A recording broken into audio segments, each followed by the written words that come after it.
And we are live. Welcome to this week's edition of the Martial Arts Podcast. I am Jonathan Field, and I have an extremely special guest today. It's Tom Callos. I would say he's probably one of the most brilliant minds in the modern martial art as far as how you take martial art on and off the mat, and how we take the martial art and put it into the real world. He's done a lot of work in the last at least 20 to 30 years, probably influencing a lot of martial arts schools that they probably don't even know they're doing the work that Tom has created. So, welcome to the podcast. Master John, thank you very much for having me on. It's an honor and a pleasure, and I'm glad to be here. Definitely not one of the most brilliant minds, but I am very vocal, and I've spent a lot of time doing what we all love to do. So, I formed some opinions, and I've made enough mistakes to recognize, probably what's best not to do. And I've had some good victories. So let's proceed. Well, like I said, you're highly regarded in the martial art industry, it's like business wise. But like I said, for me, it's like philosophical as well. But like between you and Dave Cobourg, there's a few other ones that really stand out amongst the rest of them. But yeah, no, we've kind of known each other mainly online for what 15, 20 years, and Yeah. we've done some work off and on together earlier in my career. But I've always continued to follow your stuff, and we have a lot of mutual friends in the martial arts community. Yes. But It's a I small want to, group, really. yeah, I want to start at the very beginning. So can you let us know, you know, how you started martial arts, why you started it, and we'll kind of go from there. Yeah, I think my first exposure to the martial arts was like a lot of people my age. It was in the Green Hornet and watching Bruce Lee. And I remember shortly after a couple episodes, using my little brother and sister as uke, throwing them on the bed and throwing kicks at them and things. I took my first lesson in martial arts in 1969.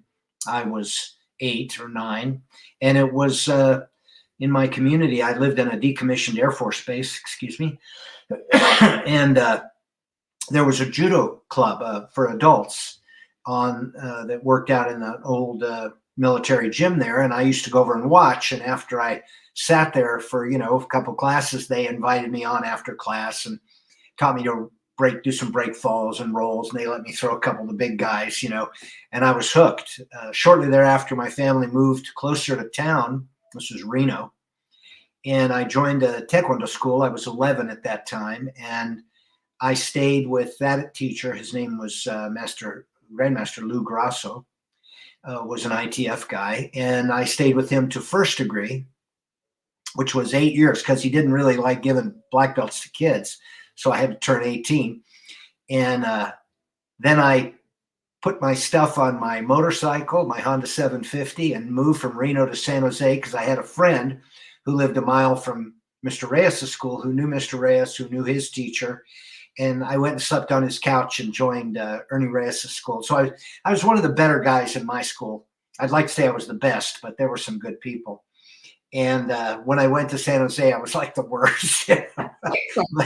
But I really loved that environment. At the time, I think Grandmaster Ernie had 9 of the top 10 forms champions as rated by Karate Illustrated training at that one school, So my classmates, George Chung and Margie Becky, and all these people that I had been reading about in the magazines, and Cynthia Rothrock joined shortly thereafter. And man, and it was a small school, hot, with that perfect odor of old carpet and dirty feet and sweat. Mhm.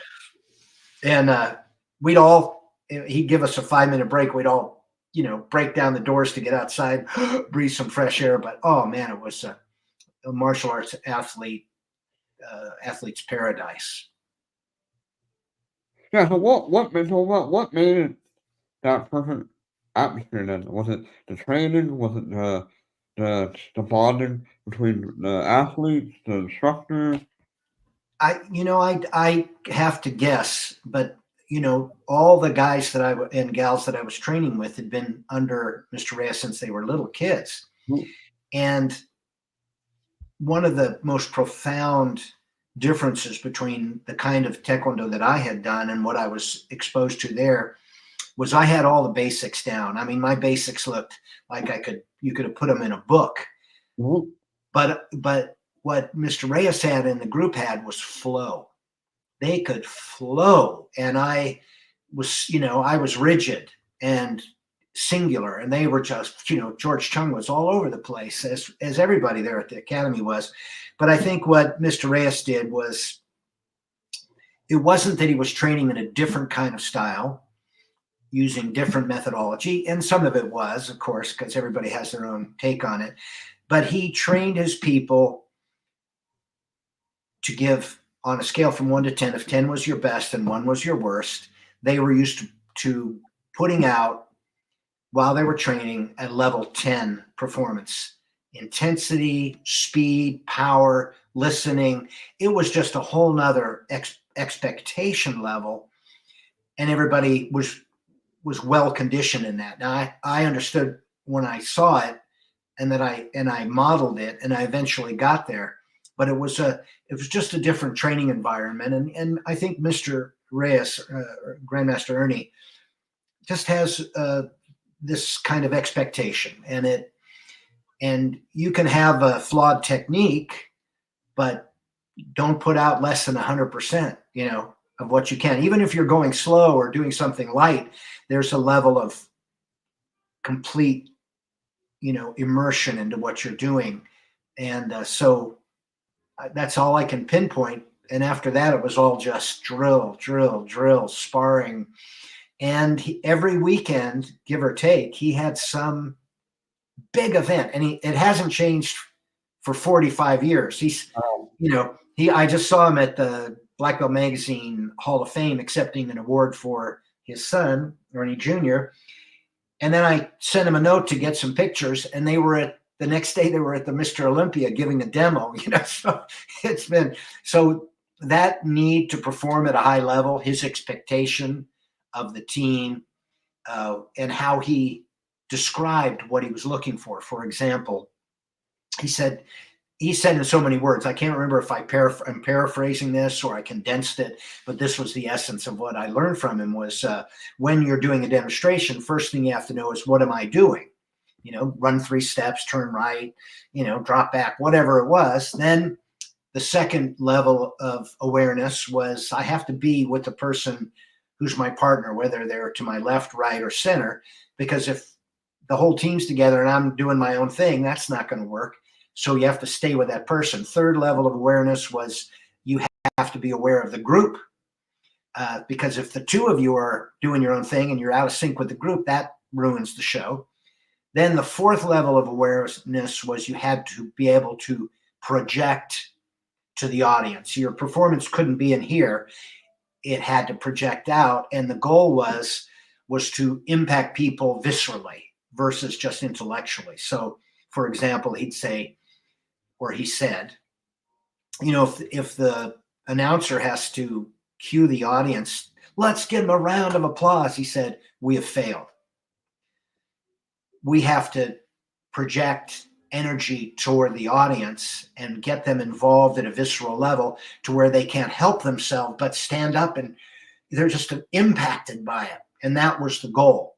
Like when I was teaching kids, I had a secret goal with the parents all sitting in the room. We didn't separate them in glass windows. I wanted them to know what's going on. I said to myself before many classes, I'm going to make them cry today. I'm going to make those parents cry. If I do that, it's like a home run, not tears of sadness, but of course, tears of joy, because I did or said something with the kids that impacted them viscerally. Oh, for sure. Yeah, I know. I can relate to that when we do our color build testing, and we have the parents in the dojang from on the outside, and when those kids are doing pattern, or even when they're sparring hard against somebody else, and it's end of the match or the performance of their collar or poop set, yeah, like everybody's clapping, nobody is being cute. Like, there's an impact there. So I want to go back to that one part about, so you're always doing that 110%, even if you're not the best athlete, like some we have different age groups in our classes where you got some of these like 8-year-olds that are doing like straight up sidekick, but then you may have somebody coming in brand new that maybe they're 40 or 50 starting out, and their sidekicks are only at the hip level. But if both of them are performing at 110%, like, and they're putting out that energy, either way, it's amazing, right? And that's what martial arts should be partially about, is adapting to your body, but still giving that 100%, 110% of you. Yeah, that's what I was looking for. And when I was teaching other instructors, I would say, what does it matter what the technique is? If it's double block or side kick, that doesn't matter. It's not what you're doing, it's how you do it. Mm-hmm. And that is one of those things. I coined this phrase. Actually, I stole it from a yogi named Kwon. She had a yoga and still does, is deeply involved in yoga. And she has this off the mat and into the world where you take yoga principles and apply them in your life and to other things. So I reached out to Sean. This was a long time ago. But I said, could I use out of the dojo and in the world? She said, sure you can. So out of the dojo in the world is this idea that you can take what you practice so diligently on the mat, so rigorously and so repetitively, and apply it to things and to go into the world and apply it to things that don't involve hitting, punching, or choking anybody.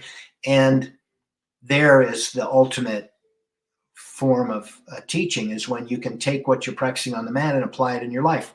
For example, I've become an artist, and I've only done that because I'm stubborn and also because I have a passion for it. But I just apply the same things I was doing on the mats to the art, which is mindful repetition.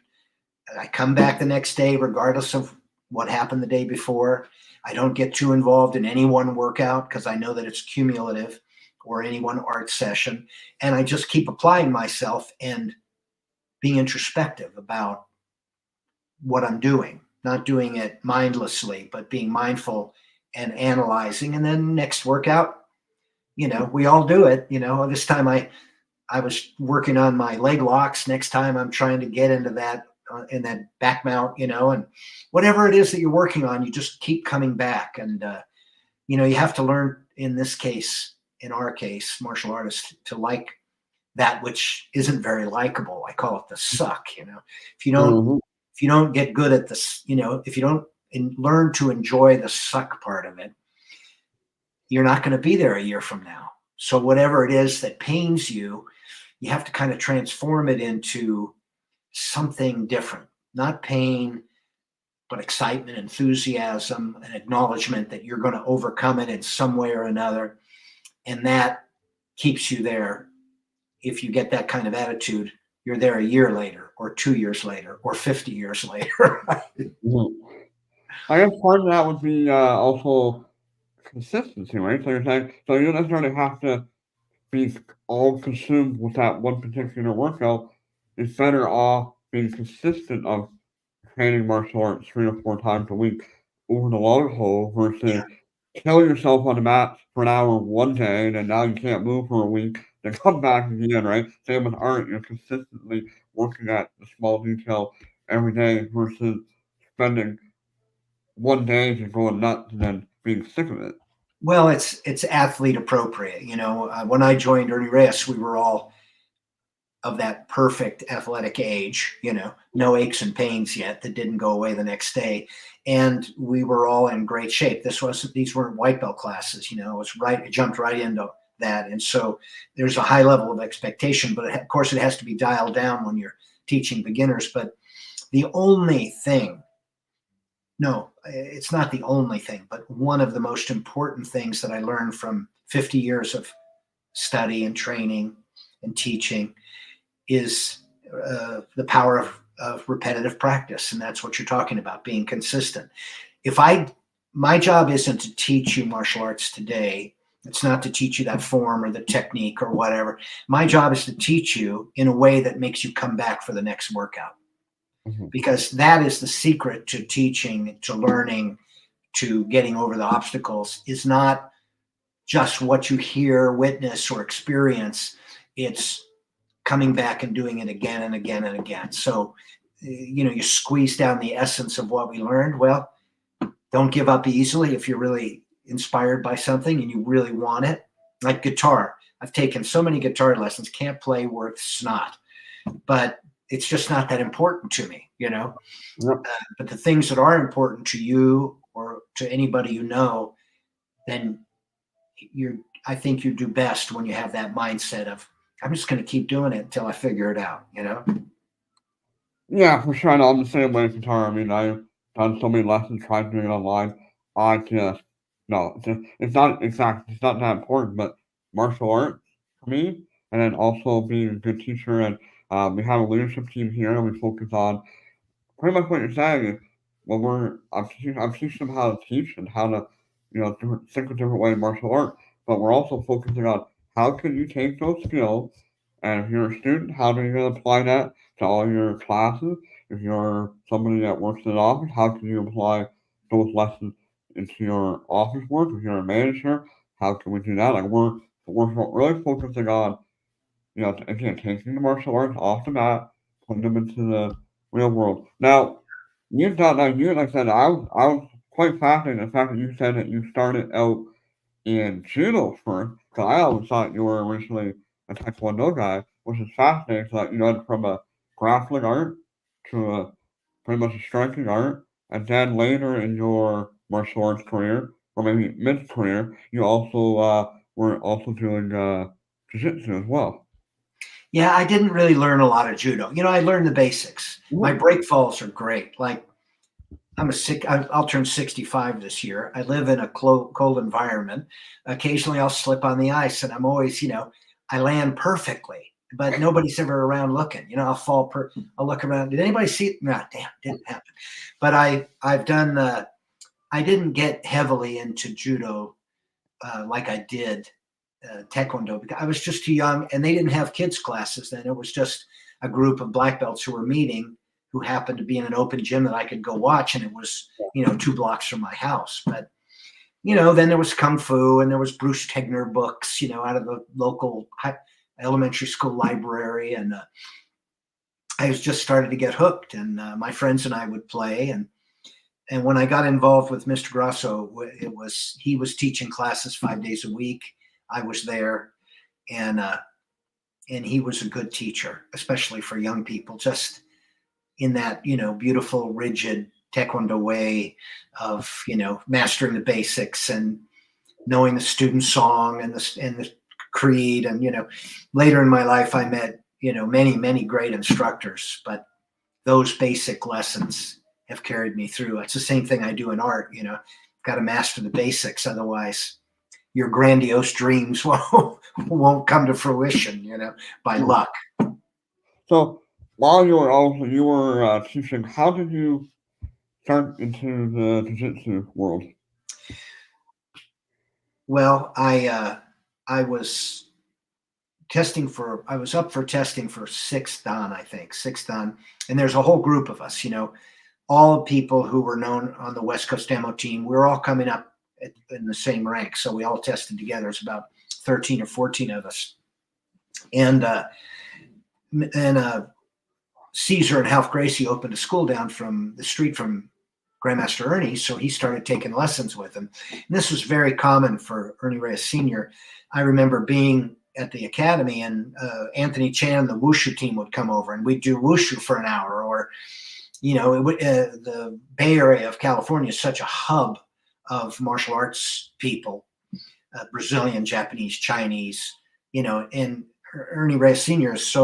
was so open-minded and eclectic that we would often, Billy Blanks would come in, or when the World Cup was in, the World Games were in San Jose, we had teams from all over the world coming in, training with us, we were just sponging it up.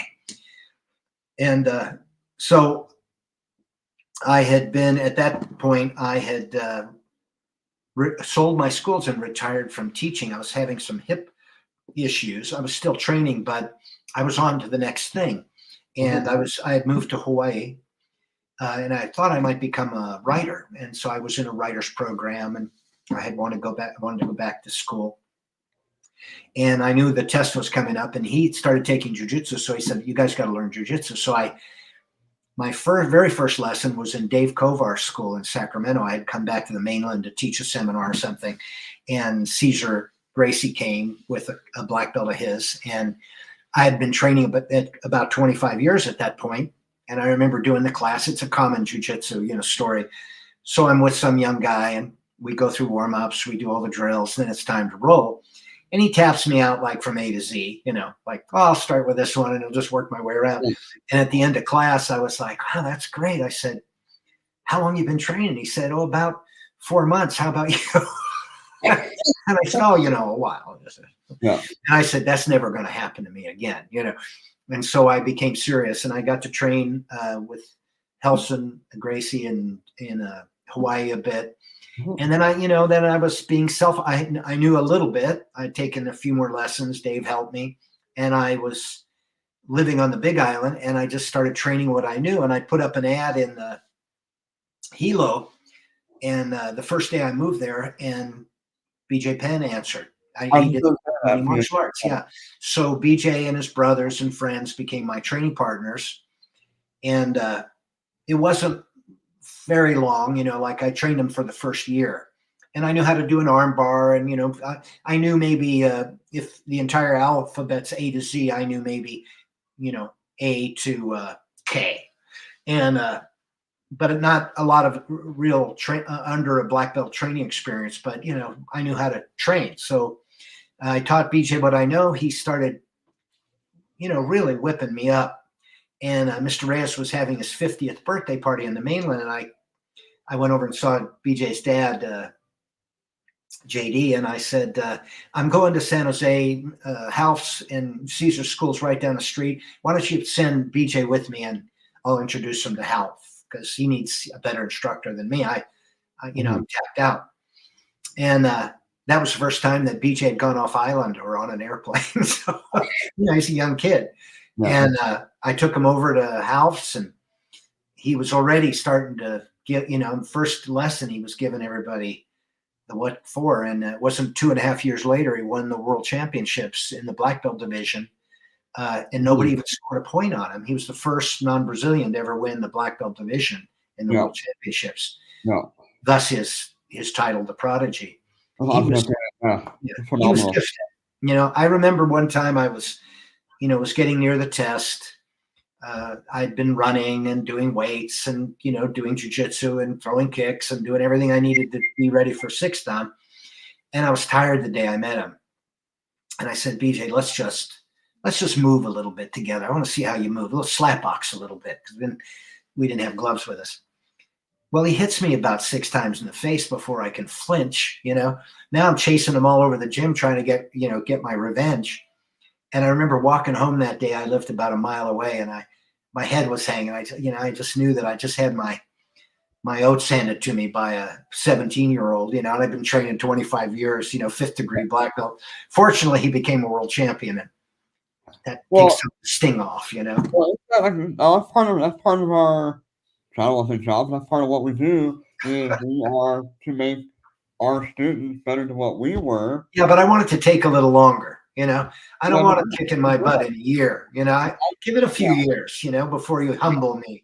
But he just had movement. He had timing, movement, head movement, things that some people take a long time to learn, and he just had it. And thus his success, as both a BJJ competitor and then an UFC fighter. I think he was lightweight and welterweight champion at one point? Yeah, I remember his mom bringing him. He's training with Alf and Caesar, and they're in the California Bay Area. And his mom comes over to my house one day, because she just lived across the street. Oh, Tom, I've got a tape. You got to see BJ. He just fought in Stockton or somewhere, Modesto. So she puts in the tape, and in between the rounds, they had strippers. Yeah, that was back in the old days. Yep. And I remember, poor Lorraine Shin, her mom. I just said, oh, Lorraine, I'm so sorry. She wasn't even fazed by it, But BJ was over, he was fighting in every venue that Hal for Caesar got involved in, and it was a little rough and tumble there in mid-California. So, but he's done really well, and he's running for office now. He ran for governor. We talk on occasion. We just did a fundraiser together for Lahaina, where I made some prints for him, and he signed them, and people bought them, and we donated. I think he raised like 10 grand or more for Lahaina, the tragedy there. So Very nice, very nice. So I know, sticking on the jiu-jitsu a little bit, I know you had what? One of your sons and one of your stepsons also became like really high yeah, I level. had two stepchildren Yeah, and two children of my own, and both boys are jujitsu players and teachers. Shannon teaches in Reno, yeah, and Keenan has an academy. Keenan Cornelius has an academy called Legion in San Diego, which okay. I haven't visited. COVID came, and he's super independent, doesn't need dad's help, with that. Yeah. So, Oh, but that's I'm a going to good. get down there one of these days. Oh, that's a good thing, right? That's a good thing when you can raise your children where they Oh, don't need your help, but it's nice to have your parents help once in a while, right? I I know. rarely ask my dad for anything, a couple of math problems, but now that he's gone, of course, I'd like to ask him 1,000 things, but No, no. that's how No, we I'm treat our no, parents. yeah. No, I'm lucky I still have my father, and he's actually the one that comes down there every morning. 'Cause he's been retired forever, and he does cleaning at the dojo for us. But so I make sure everybody knows it's not me, it's my father. So make sure you're, thanking him for, the nice clean dojo. Probably the cleanest dojo you ever see. That's what he loves doing. It's almost like that's his martial arts. Like actually, it's funny because it was in reverse. I'm the one that started taekwondo, and then when I took over the academy. Then my dad became my student, normally it's the other way around, and he got his second degree with me in Taekwondo. But now his martial art really like what the work ethics they had in his normal work and then martial art, he turns it into like no matter what he does, he's got that same mentality of perfectionism. He's cleaning, it's gonna be perfect for the student. But yeah, I'm lucky enough I can still pick his brain on stuff even at Yeah, mm, for all of at those of you 21 years old. listening, if Yeah. your folks are still alive, make sure you give them a call and a big hug, would you? Because Oh, I they're mean, gone. Although I talk to my dad now more that he's gone than I did when he was alive. So yeah, well, they're there somewhere listening, right? So that's life ever thing anyway. present. Yeah. Sure. But so then now I know the one topic that we were touched upon is like yesterday. So the whole I asked you what you want to refer to title wise. So you're a seventh degree in Taekwondo? Yeah. Seventh done. Right, so seventh dan, so that would be considered, at least in World Taekwondo, seventh, eighth, and ninth dan are considered grandmasters. Fourth, fifth, and sixth are masters in World Taekwondo. Again, we know there's just the title is real. It's just don't it's not an arrogance thing. It's kind of a it just kind of tells you how long you've been in the martial art at the end of the day, right? It doesn't even tell you how good you are, but it just tells you how long you've been in martial arts. But like you said, nope, I'm just Tom. I'm just Tom. You So know, I will call people titles, out of respect, mhm, but I'm no master. I'm still learning. mhm, And when I used to teach lots of instructors, I'd say, and you know, I didn't care who was in the audience because I knew I felt that I was speaking the truth. I said, "You're not the master. You're the servant. Your yep, job is to serve mhm, and to provide, services for those people who trust you enough to come to your school. You're not and I turned off by the whole master grandmaster thing. It's not my thing. mhm, And, but you know, I don't get hooked on it. I don't need it. And, I think that it's not a bad thing. It's not a good thing. It is what it is. And in mhm. my case, I prefer just to be called Tom. But thank you Yeah, for asking. oh, yeah. No, I get it. Yeah, like I know I use the word. I will use the term grandmaster. My students always call me master. But I look at it as it's just instead of saying like a grandmaster or I hate the word. I hate the term supreme grandmaster. Absolutely hate that one. But like, and really, all you're saying is you're a master instructor, or, a certain level of instructor, or better yet, a certain level as a teacher. And I was just discussing this with one of my students the other day about how at the end of the day, instructors, masters, grandmasters, we're nothing more than stepping stones for our students in their life at the Yeah. end of the day, Yeah. right? I think there's some of that there, and it just isn't important to me, Mhm. but I would never call my instructor Ernie because I used to tell my students, I said, I don't need another Ernie in my life. Ernie can't, your friends can't make you do things often. You're like, oh, up yours. But Yep. your teacher, you know, your master teacher, when he says jump, you're trained to ask how high. That has a use in my life because he could.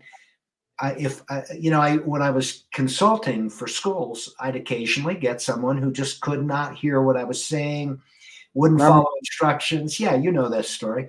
And so rather than getting upset or because I did that, after I got over that stuff, I would say, I recommend you find somebody you respect enough to listen to. Mhm. And I noticed that, like my dad, in what he'd say would go in one ear and out the other. And then my instructor would say something very similar. I'd come home and say, hey, Dad, guess what I learned? And I'm sure he thought, well, you little butthead, But I respected those instructors for the right reasons and the wrong reasons. But you can hear and listen and learn from people you respect. So if you can't hear one person, go find someone you can hear, and hopefully they'll give you some good direction. Oh, for sure. I know, like my master, our grandmaster, as you know her very well, is Veronica DeSanto, and yeah, every time she tells me to do something, no matter how outside my comfort zone that is, I'll do it because I know Known her I. for a long time. She came out and stayed in my house one time in Reno when as a guest, and so I haven't seen her for a long time, but we have, I feel a bond with her, and so you had a good teacher there. I would really love for you and Chris Nasty were talking about him just before we went on here that uh, Grandmaster DeSanto, she always and in June had the six black belt spectacular for her black belt candidates, and she always puts on a really big show. It'd be really cool if like a bunch of us at one point just connected up here in Canada, up in Toronto, 'cause it's really easy to fly in. But no, like I said, every time she put me through something, I I trusted her. I know at the end of the day, it's gonna make me a better person. Like she's had me like walk from Toronto to Niagara Falls, which is about a 4-day walk in the pouring rain. I don't know, she just has a way of getting in my head. But yeah, Yeah, it's like when somebody else said the same thing, I'd be like, no. yeah, But yeah. When Ernie Reyes Senior, Grandmaster Ernie would say something, it wasn't always what I wanted to hear or comfortable. Like Tom, you talk too much, But when your friend says that, you're like, So yeah, okay. So ask me some more questions. I'm ready. yeah, so I totally get that. Now, one of the biggest things that I know you for, and like I said, Chris Nasty and Veronica Santos, and a few other people I know have gone through it, is you created and implemented for I don't know how many years the ultimate black belt test, which has really influenced a lot of different schools and how we do our black belt testing, whether we tuck the whole model or we tuck bits and pieces of that model. But can you go talk us through how did you come up with this model of testing and what did the black hole kids have to go through and all that stuff? Yeah, thank you for asking. The ultimate black belt test came out of the fact that I'd seen, and I was invited as a guest and traveled a lot and taught seminars. And so I saw a whole bunch of tests, like you will over time in the martial arts. And a lot of times I was underwhelmed. Some of the black belt tests I watched were more like hazings, and participated in too. They were rough. They were endurance tests. You might like in one test we did 1,000 push-ups. Like one of the guys in the test did 1,000. We were trying to go to max, and then we would spar 10 people or break. And you were just being broken down, and that's certainly a test. But I thought we can do better than that. Rather than do 1,000 push-ups in a day, what if you had the self-discipline to do, I don't know, 150 every day for a year, which is more impressive because I remember going to college, right? And, the test is Monday, Sunday night, you're cramming, I mean, Yep. you are cramming. You've got to do it because you put it off. And then Monday comes, you take the test, you pass, and the retention of the material is minimal at best. It's in one ear and out the other. So that's not the best way to learn, to come out on one weekend and just be tortured. It's better to torture somebody for a whole year, but incrementally, so that they have time to do chores and spend time with their children. They can live. A longer test, the ultimate black belt test, was a year or 18 months sometimes, because we tried different things, gave you time to make mistakes. They gave you time to do things we could never do in a weekend black belt test.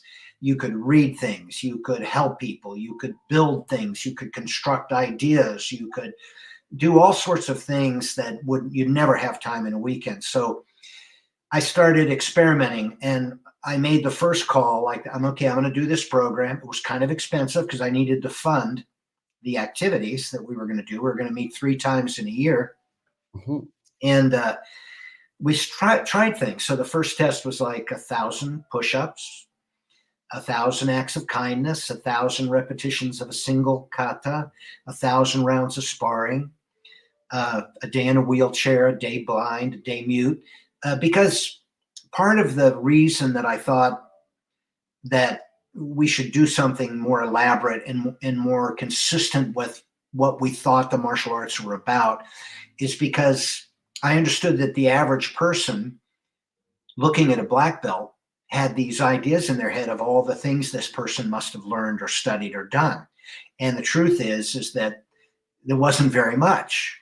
Most black belts hadn't had any real training other than the physical practice in the gym. And I thought, well, what if somebody knew that as a black belt you had done this and that, and what could we do over a year that we could never do in a weekend, that we could just kind of add to the test, and say, well, part of my test was I had to spend a day in a wheelchair. It was called empathy training. And what I gathered from it was this or that. I remember one person specifically, but several people, I think, said about the 1,000 acts of kindness, which is just 3 a day for a year. It's 1,000, right? Yeah. And they said, I feel uncomfortable with this. They said, I don't want to go around, because we were recording all this. And my friend Fireborz Jacques, who is a master teacher out of Woodland Hills, California, he was a computer nerd long before most everybody else. So he set up the first blog for us, and blogging wasn't going on at that time. And we could record our thoughts, and we would record our acts of kindness. And somebody said, I don't want to. I'm kind. Look what I'm doing. I'm kind. And I said, yeah, I totally get that. It's not about bragging, but there are things you do for your students, especially the young students, that you would never do for yourself. And these 1,000 acts of kindness are not for you.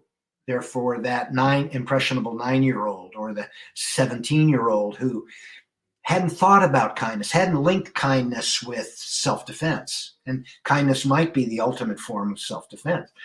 And so you're showing them, look how easy it is. Look how it accumulates. Be mindful about the way you practice kindness towards others, because you kind of get that in return. And all the lessons that go around, doing nice things out of the kindness of your heart for others. And that immediately switched those instructors. They go, okay, I get that, And that was what the ultimate black belt test was for. Yes, for the participant, but also to have like this podcast, we're telling stories. Yeah. Martial arts schools should be promoting their work. And it's not the same work, because instructors teach what they know. They don't teach what they don't know. Mm-hmm. So get an instructor in there who's overcome disabilities, or who has studied art or English or anatomy and physiology, or was a former police officer or military. They come with a set of skills and that represent things that not everybody else can teach. So you may study taekwondo, and all taekwondo schools may do certain things, but really it all comes down to the teacher and the staff and their experience. For example, one of the things that we had to do in the ultimate was to, learn about diabetes, because I read a report that said 1 in 3 children will be affected by diabetes in the next decade, whether it's type 1 or type 2. And most instructors, so one day I was in a class, there's 40 kids, I'm counting 1, 2, 3, 1, 2, 3. And I thought, well, that's a self-defense issue, because talk to somebody who's got diabetes, a horrible disease, and often preventable in the case of type 2, type 1 you're born with.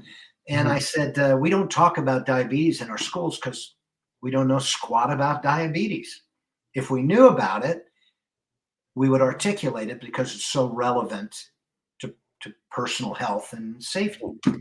Same thing goes with anger management or suicide prevention or dietary issues or anything. If the instructor doesn't have a background in it, has no education, has done no reading or study, of course they're not going to talk about it. You can't pull that information out of your back pocket, you know?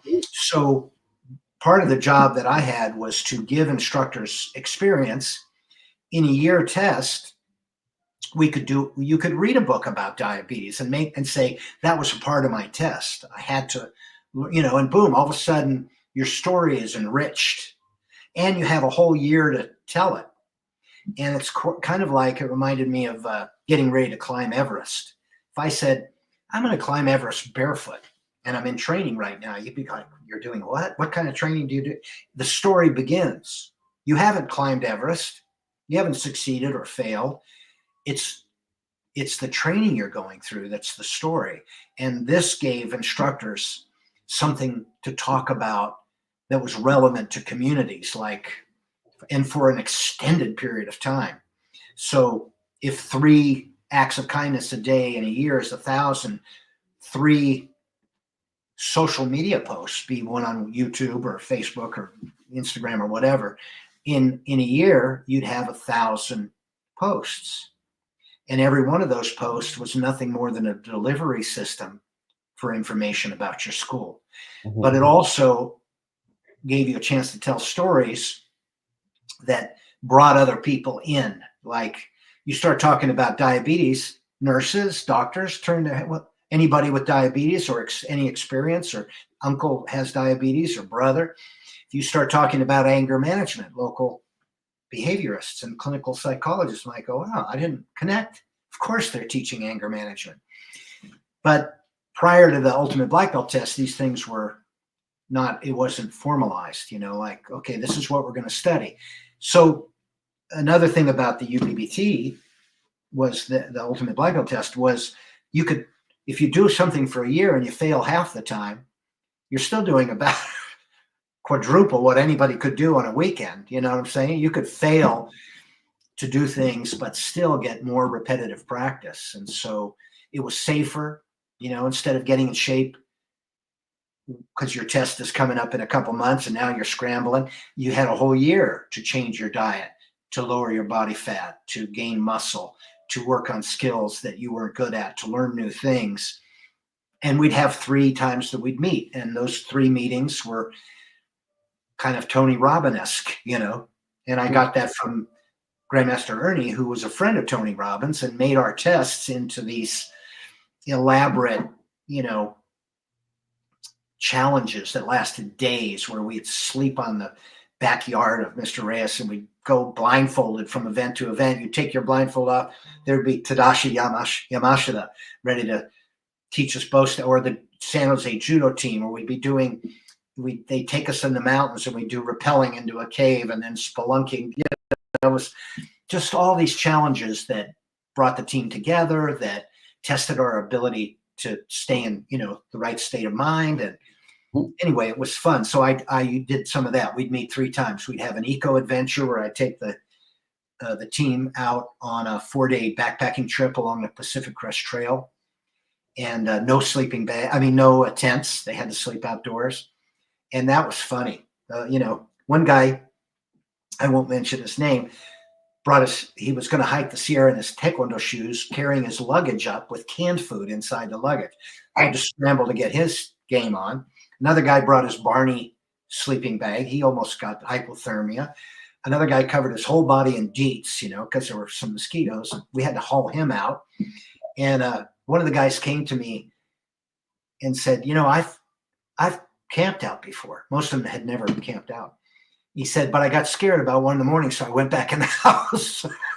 They had so it was eye-opening, and then we would do 2 other events.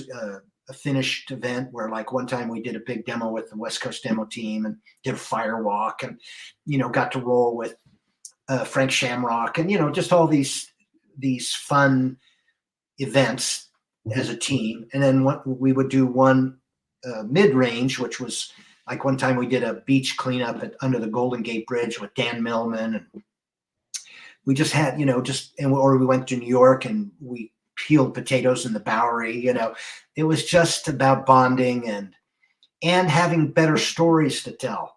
You had to have a black belt test at that rank, at high rank, that made what you were asking your students to do seem like nothing. Yep. And I noticed a lot of instructors were getting their students to do things they'd never done. Yeah. So you got to do it. Then you'll know how hard it is or easy it is. And a lot of the test requirements, like journaling once a week or going through some body transformation program, you got to pick. Some of them we dropped. Some of them were too much. And when I look back on the test in general, it was too much.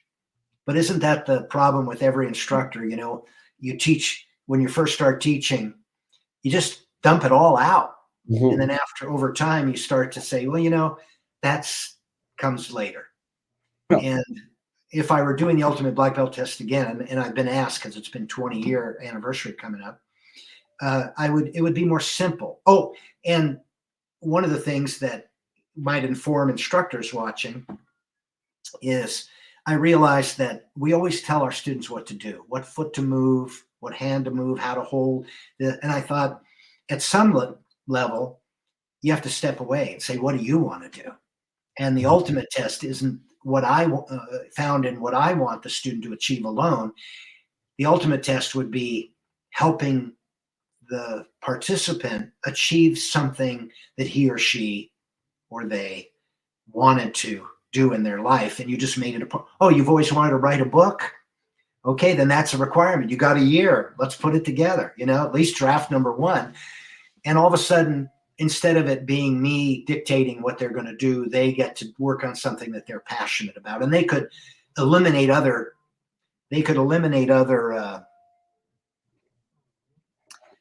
requirements if their requirement, the things they wanted to do, I thought if they superseded, are more important to them, because it wasn't about doing everything. It was about making the test your Olympics. That you got ready, you don't go and say, the Olympics are next week, I think I'll join. You start preparing years in advance for that. And that's how a black belt test should be. And yeah. That's very similar to how I've gone through my 3rd, 4th, 5th, 6th, and even 7th degree with Ronald DeSantos. But then our black belt test at our school here at Cobourg Taekwondo, we start in September. And we train all the way through June, so mid-June is when the testing's going to be. And, we were like old school where, like, when we do midterms, we'd be like, you have to be able to do X amount of push-ups, X amount of burpees, or whatever it was, like, the exact number. But realistically, not everybody's going to be able to perform 50 push-ups. Like, some people that will never be able to do 50 push-ups. So what we switched over to a model where when we do our one check-in, is we're going to see how many push-ups you can do, and then when we do the second check-in before testing, you're going to have a goal based on the first numbers. Let's say you come in the first time you do maybe 25 really push-ups. Okay, now, realistically, can we get you doing, depending on the person, 35 push-ups?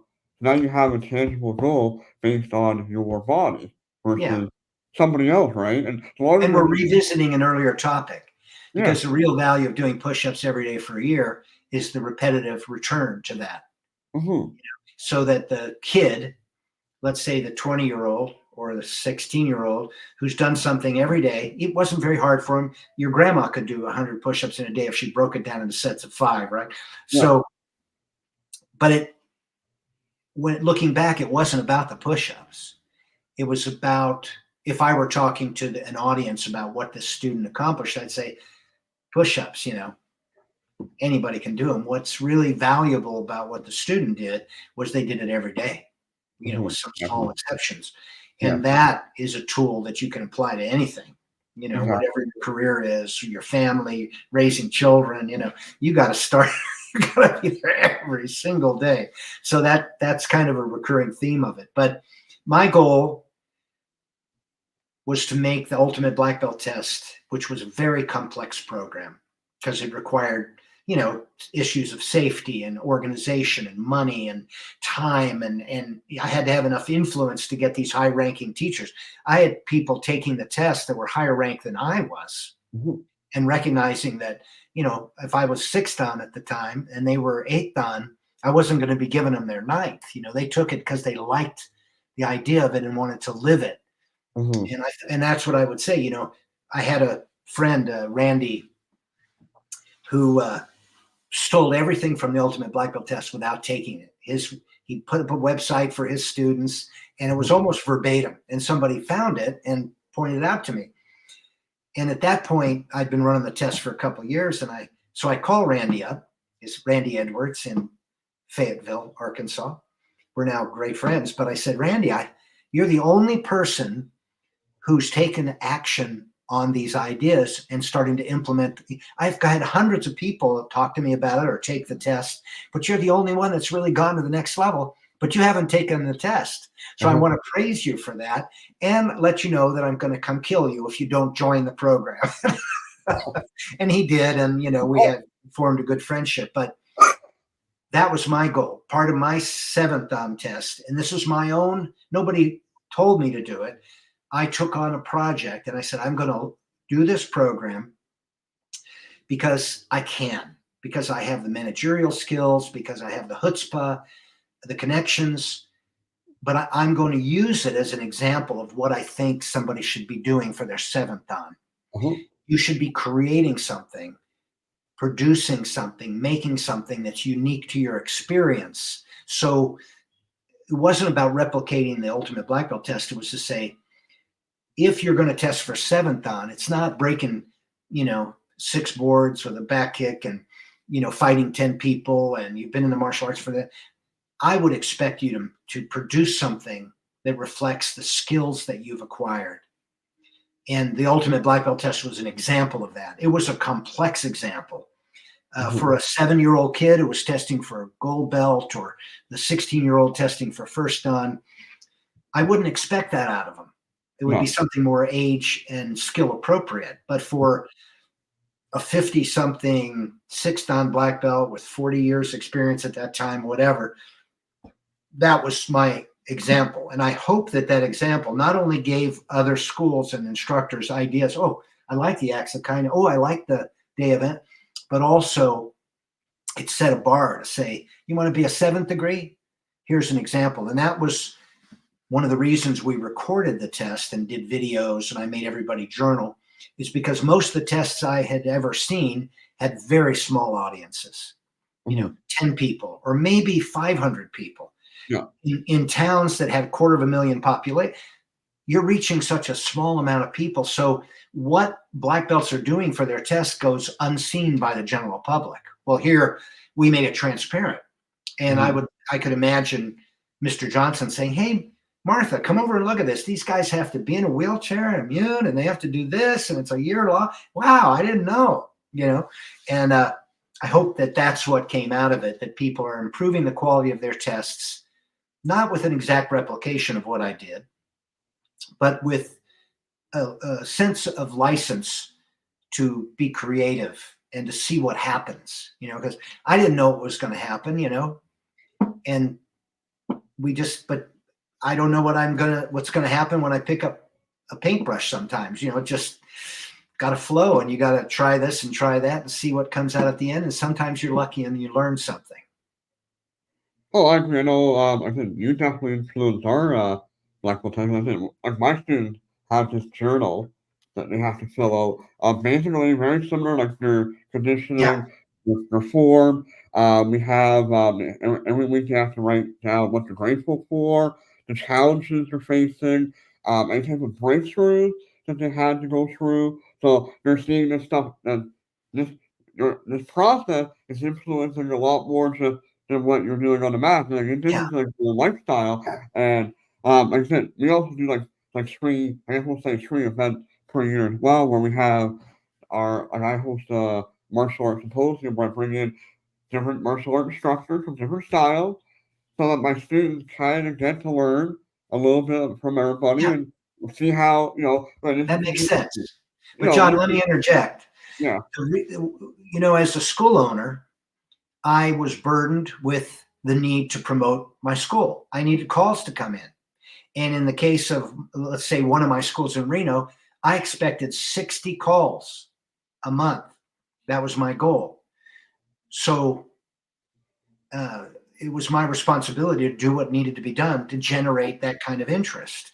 Yeah. And in the martial arts world in general, we have, I look at people's websites, I hear their shtick, I see their advertisements. It's almost like we're all getting the same.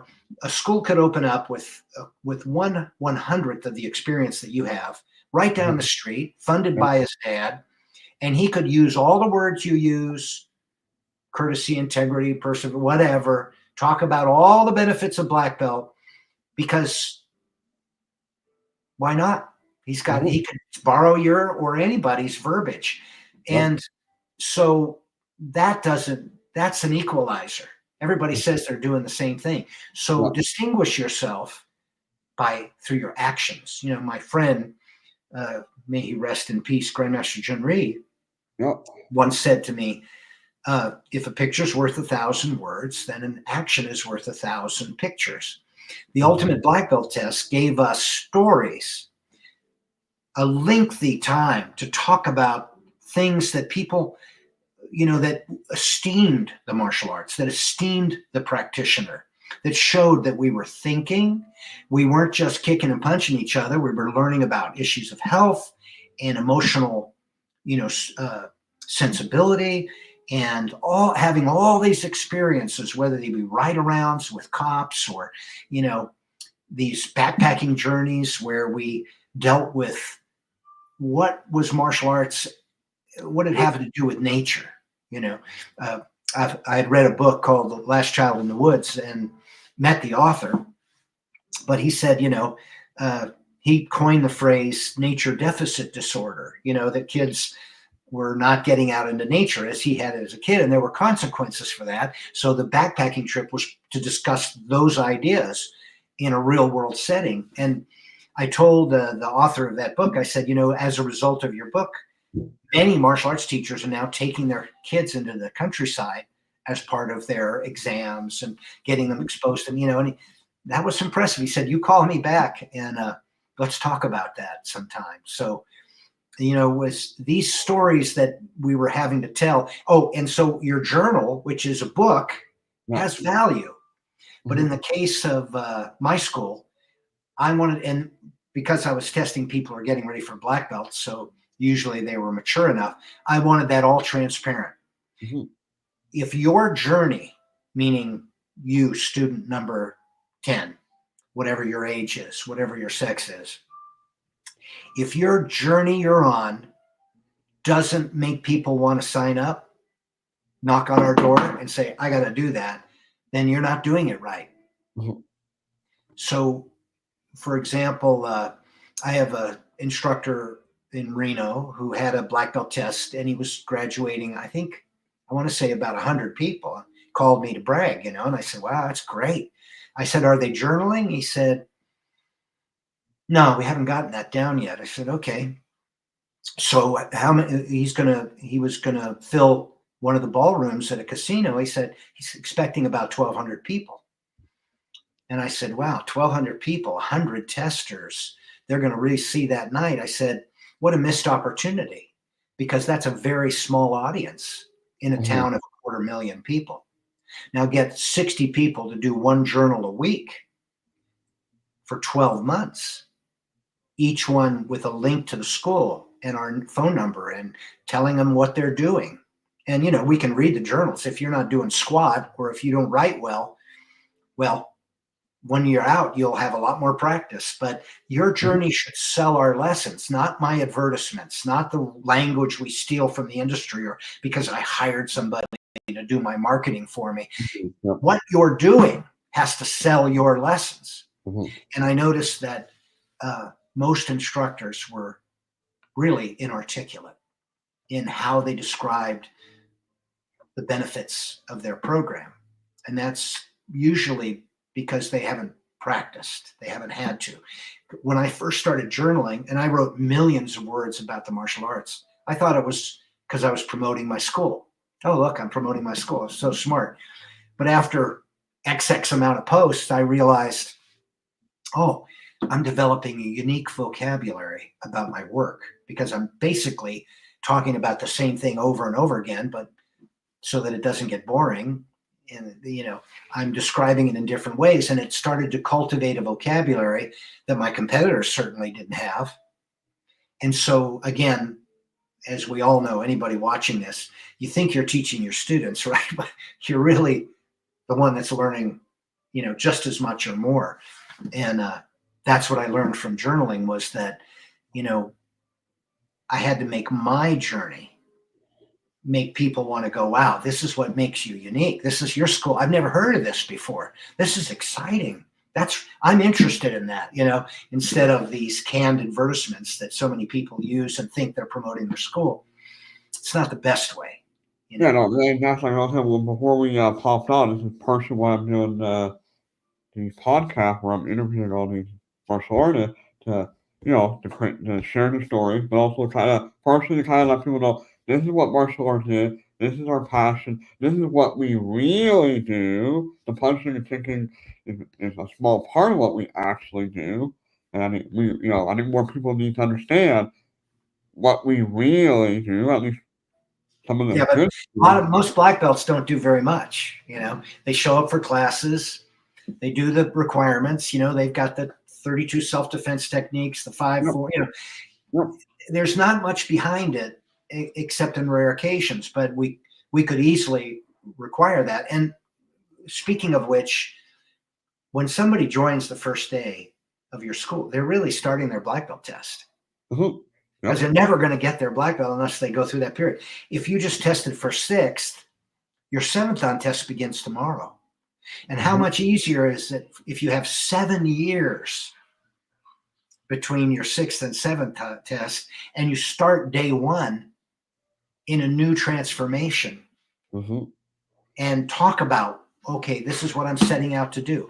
And even in the act of recording what you do, if you fail, you can tell your students, no, not fail everything. I'm talking about, I wanted to do, 18 rounds of sparring a day. And I realized after day 6 that wasn't going to work for me. But even in what you fail at or have to alter because you started with an unrealistic expectation, your student, what I would say to my students is, I'm going to fail. Watch what I do when I fail. That's what you show. So the journals that you're having your students keep are powerful, but to take some of those and make them public, they won't sell writing isn't good in rare occasion, but it'll get good. And you'll never get good without practice. When I started making films, and I have like 1,200 videos on YouTube, right? I don't make them anymore. So I don't have a business to promote, but they're all still there teaching for me. But the first ones were crummy. Yeah. The middle ones were crummy, and maybe I made a couple decent ones, but you learn through the process. And so again, you teach what you teach you need the most. It just takes a while. I agree with that. I totally agree with that. Yeah, for sure. So we're pretty much at the hour, but one last thing real quick. So I'm gonna talk for my black belt students that will be testing here in June of 2025.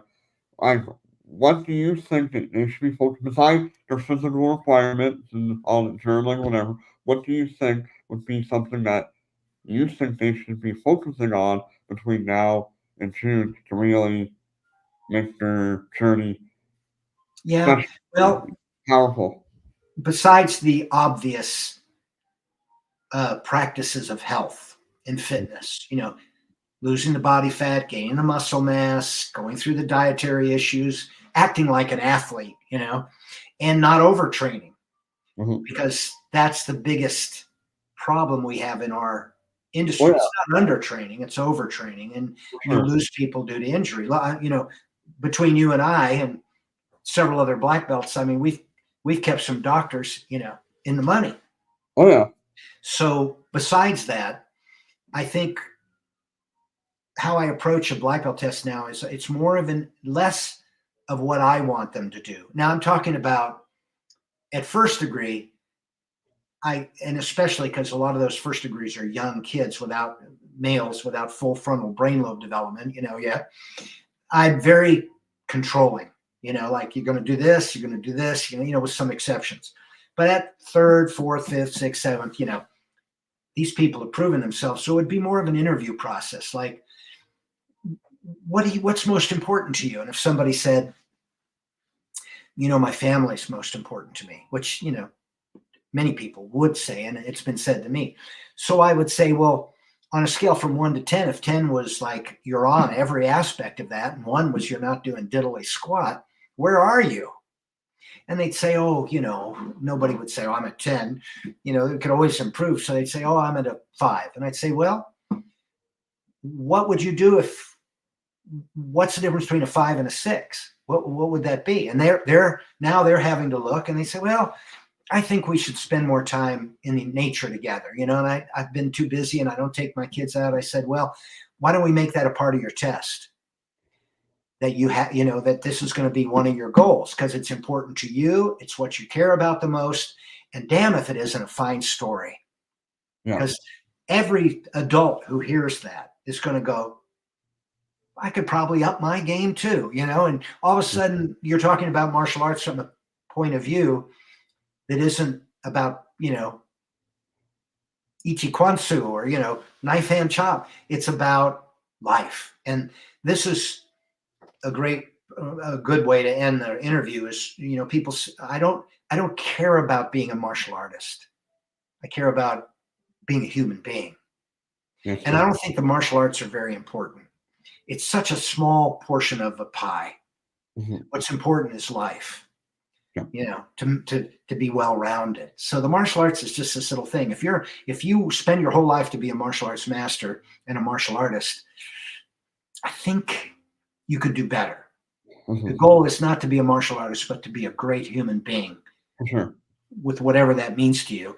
Mm-hmm. And not to practice the martial arts, but to look at the whole picture, to practice life. And in that way, you can embrace so many things that we don't see in our schools. For sure. Thanks for the opportunity to be interviewed and to yap my jaws. And thank you to all those of you who actually listened. And Jonathan, you're on a good quest. You keep up the good work. And thank you again for including me in your journey. Well, thank you for the kind words. And like I said, thank you for taking the hour to share all your knowledge and experience. And it's been a very powerful hour. And yeah, we'll definitely have to do maybe a follow-up at some point. I'm sure our paths will cross again. Yes, sir. Let's make 2025 a really good year. Yes, sir. We'll do that. Talk to you again in the future. Yeah. Take care. Thank you, my friend.